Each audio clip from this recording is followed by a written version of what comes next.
We're back at the line table with our opinion panelists. Now, late last week, the Las Vegas Optic broke the news that Mora Independent School District Superintendent Charles E. Trujillo faked his credentials to get that job. Mr. Trujillo has now surrendered his licenses, plural, and the investigation by the State Public Education Department appears to be ongoing. And Laura, Mr. Trujillo was previously the bureau chief of the State Public Education's Department of Professional Licensure, that bureau.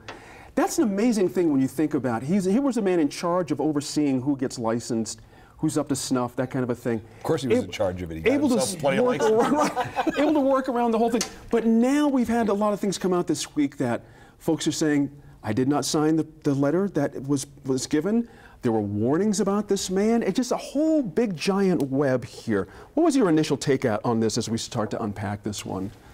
Well, I was saddened and shocked, and really, I wish I could say I was, it was like one of those, oh, of course, New Mexico, we're embroiled in yet another major, but it was like, I actually thought of Sophie, because it would be like Sophie, who has a job. I knew she didn't go to law school. No, she did, but it would be like, she's in this position where she's dealing with, administering the law exam, the bar exam for new lawyers, making sure, and she's somehow like, suddenly becomes an attorney. No, like if she didn't have those credentials. Louisiana, you can do that in I mean, Louisiana. it's unbelievable if you're in that position of, and then, I don't know, I just thought it was really terrible, and it makes the Trujillo family in that area look really bad, because reading, all the different connections, it was like a family tree. Right. And I think people need to take a step back and recognize when there's a conflict of interest. You shouldn't be sitting in a position of approving a contract like they did for the Mora superintendent if your uncle's the deciding vote on that contract. That's right. That's clearly a conflict of interest. Which is what happened. And then I understand also there were some rules broken within PED by accepting an unofficial transcript in the first place. It's just shocking that at that level somebody would go to such lengths to fabricate a record. That's right. But is he the one who accepted the unofficial transcript? I think he was. He was the director. That's a good point. That's a good point.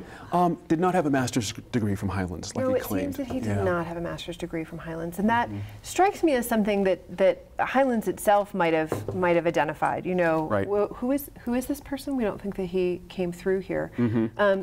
It's frankly not the first time that this sort of thing has happened in academia. I'm not even really speaking of New Mexico. I mean, people unfortunately will inflate or lie about their credentials, and if we don't have a culture of checking and really checking, then we run the risk of seeing things like this. I mean, I remember when I moved to New Mexico being shocked that people weren't calling my references. And I think we've actually seen some really interesting pieces in Albuquerque Business First about problems that come when you don't follow up, when you don't check. Right. But beyond that, the incredible hubris, the idea that I'm going to get away with this, it's just sort of stunning. You've hit on for a $100,000 job, which is admittedly in New Mexico is quite a good salary, and I can see why you would want it.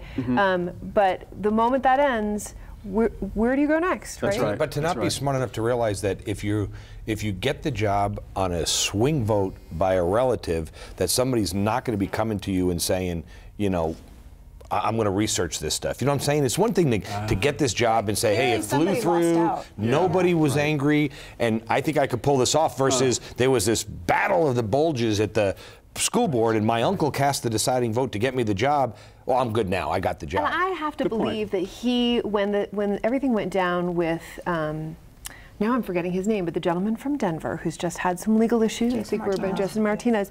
I have to believe when that went down, there was we need to look at everybody. The sad part, though, is that this is not, in my opinion, this is not uncharacteristic of how we do business in New Mexico. It's a constant, I mean, we go from the largest school district in the state, hiring a guy without a background check, to this happening and more. I mean, this is a constant, you look at public education in New Mexico, you look at who they're hiring, you look at how many people are in the administration. It's it's something that we got to get serious about fixing. Right. And the sad thing is here's a school, not because of Mr. Trujillo, but his predecessor earned a blue ribbon school designation. This will completely besmirch what was done. But what is very interesting, and I have to give props to Martin Salazar and Mercy Lopez at the Las Vegas Optics, because they did such a good job. Terrific. But they were looking at, the previous superintendent was displaced by this gentleman. There were two people there that had PhDs who were disqualified for the most minor of technicalities. One did not have an endorsement on their transcript, and yet the school board accepted this. And so I called up Martina. I said, so what made you guys decide to follow this? Because this came on as a result of a sidebar story titled "Mora Superintendent Caught a Lucky Break." And they said, you know, maybe we ought to check and look at the credentials. Sure. And it took a month of work before you heard any of this. Wow. And I just kudos to the Optic. Now the problem is that in this gentleman's tenure of licensing individuals, are their licenses now in question? 2 years of licensing. And thank you for hitting on that, because again, Laura Sanchez-Rivey, the credibility of a lot of agencies are being compromised here. Absolutely. A lot of folks are going to have to walk back and take a look at their processes, and everything is going to have to back up to build public trust again. Because I appreciate what you said about the Optic. How would we have all known otherwise, except for that newspaper? Right. This is not a public-facing appointment. Right. You know, it's not as difficult. And how many other right. You know, situations are there that we just haven't uncovered because we haven't turned over that stone that, you know, the Optic did. Exactly. So I mean, it really is an erosion of public trust. I think that's exactly it. And where do we start though with this? How do we start to fix something like this? Where does it start? Well, I think the PED has a big responsibility to make sure that you know, everything is being done appropriately. I mean, I think there were problems within their department. I think he was there in 2013 or something like that. Right. And so, you know, whoever was his supervisor and the people in that department need to make sure that, you know, everybody's doing things properly. That's right. And so I think it will be a process of going back through and making sure everything was done correctly. There's an idea out there to use an outside agency to audit these kinds of things. Is that a solution? But I mean, here's the problem, Gene. You know, sure, we can hire somebody and then they'll figure out a way to pervert that process. You've got multiple elected bodies involved here. The school board dropped the ball. The school board should have been looking at the credentials. The school board should have clearly outlined their expectations of somebody, whether it was Albuquerque, Mora, insert name of school district here. You know, PED, there's no doubt that PED is at fault for a large portion of this.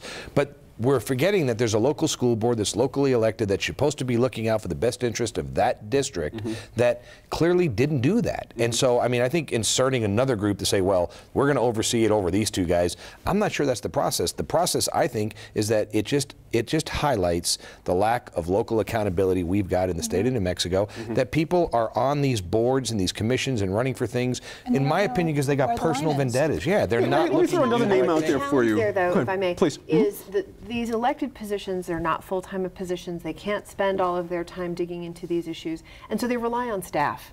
You know, what is staff doing? What has HR staff done to vet this person? I mean, I haven't dealt with hiring in the sort of larger state system, but I have at UNM, and you have an HR team that goes through and checks off to make sure that the claims that applicants are making are verified.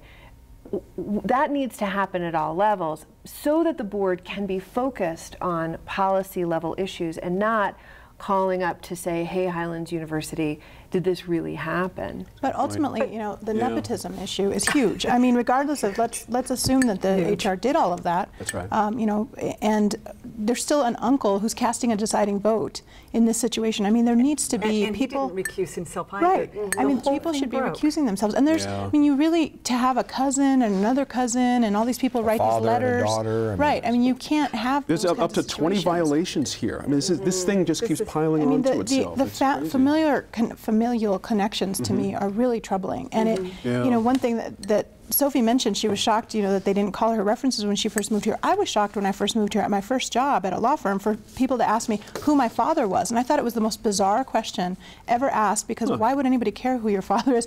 Then I realized, okay, my last name is Sanchez. So they wanted to know who the Sanchez was that was going to, you know, necessarily, whatever, be involved. And and thankfully I was not involved, or I was not related to any of those Sanchez's. But, you know, I guess that's why they ask these questions, just to find out, okay, who's got the influence here. But parting thought, process. So you have to have a culture from top to bottom in your organizations that maintains this standard. And I say that it is completely devoid in this particular department at PED and clearly at this school board. Yeah, there you go. Up next, Senator Martin Heinrich shares his perspective on proposed changes in federal mining regulations.